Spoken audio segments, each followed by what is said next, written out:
There's no feeling more intense than starting over. If you deleted your homework the day before it was due, as I have, or if you left your wallet at home and you have to go back after spending an hour in the commute. If you won some money at the casino and then put all your winnings on red but it came up black. If you got your best shirt dry cleaned before a wedding and then immediately dropped food on it. If you won an argument with a friend and then later discovered that they just returned to their original view. Starting over is harder than starting up. If you're not ready for that, like if you've already had a bad day, then what you're about to go through might be too much. Feel free to go away and come back. I'll be here. Alright, thanks for coming with me on this trip. I'll understand if you have to take a break at any point.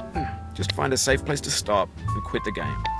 Don't worry, I'll save your progress, always, even your mistakes. This game is a homage to a free game that came out in 2002 titled Sexy Hiking. The author of that game was Jazzuo, a mysterious Czech designer who was known at the time as the father of B games. And B games are rough assemblages of found objects. Designers slap them together very quickly and freely, and they're often too rough and unfriendly to gain much of a following. They're built more for the joy of building them than as polished products.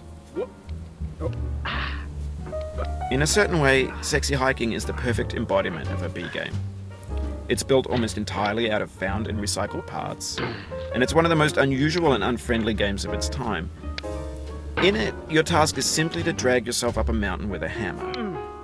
And that act of climbing, in the digital world or in real life, has certain essential properties that give the game its flavor. No amount of forward progress is guaranteed. Some cliffs are too sheer or too slippery. And the player is constantly, unremittingly in danger of falling and losing everything.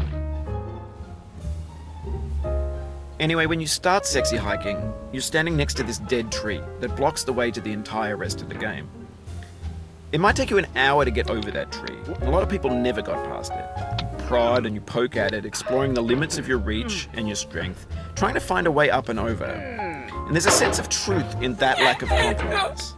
And there's a sense of truth in that lack of confidence. Most obstacles in video game worlds are fake. You can be completely confident in your ability to get through them once you have the correct method, the correct equipment, or just by spending it. It's just essential to the act of climbing. And it's authentic to the process of building a game about climbing. A funny thing happened to me as I was building this mountain. I'd have an idea for a new obstacle that can be played with. And in the process of playing with them, they begin to harden and set until they're immutable, like rock. And at that point, you can't change the world. Not without breaking it into pieces and starting fresh with new ideas.